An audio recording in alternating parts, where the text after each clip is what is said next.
Wilfrid Gordon McDonald Partridge. Written by Mem Fox. Illustrated by Julie Vivas. There was once a small boy called Wilfrid Gordon McDonald Partridge, and what's more, he wasn't very old either. His house was next door to an old people's home, and he knew all the people who lived there.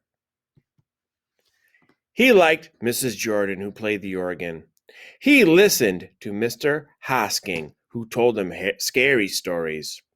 He played with Mr. Tippet, who was crazy about cricket. He ran errands for Miss Mitchell, who walked with a wooden stick.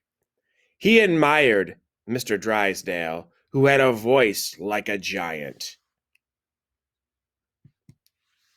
But his favorite person of all was Miss Nancy Allison Delacourt Cooper, because she had 4 names just as he did. He called her Miss Nancy and told her all his secrets. One day, Wilfrid Gordon heard his mother and father talking about Miss Nancy. "Poor old thing," said his mother. "Why is she a poor old thing?" asked Wilfrid Gordon. "Because she's lost her memory," said his father. "Isn't it surprising?" said his mother. "After all, she is 96.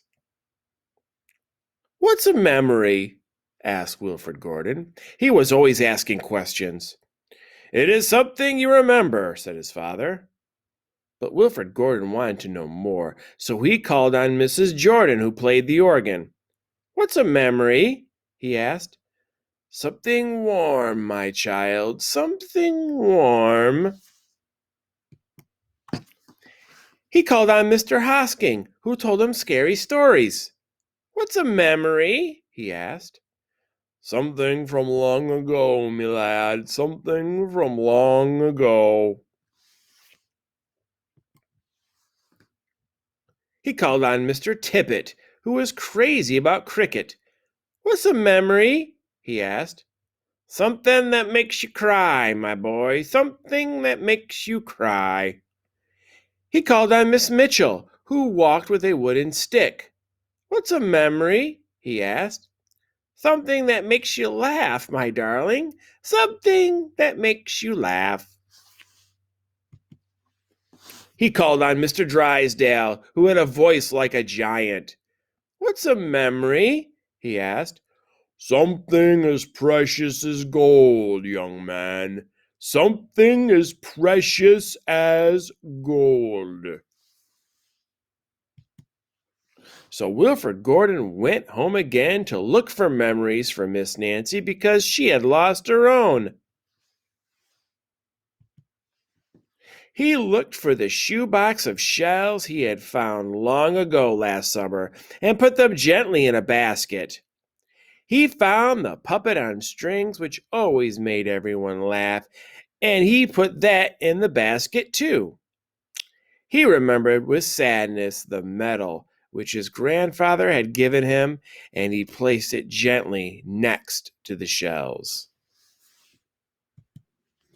Next he found his football, which was as precious as gold. And last of all, on his way to Miss Nancy's, he went into the hen house and took a fresh, warm egg from under a hen. Then Wilfrid Gordon called on Miss Nancy and gave her each thing one by one. "What a strange, dear child to bring me all these wonderful things," thought Miss Nancy.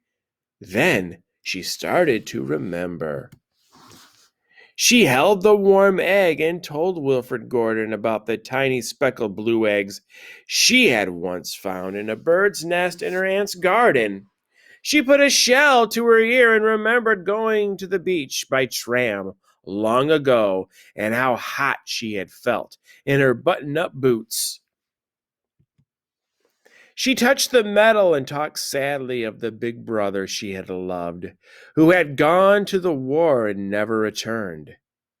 She smiled at the puppet on strings and remembered the one she had shown to her sister, and how she had laughed with a mouth full of porridge. She bounced the football to Wilfrid Gordon and remembered the day she had met him and all the secrets they had told. And the two of them smiled and smiled because Miss Nancy's memory had been found again by a small boy who wasn't very old either.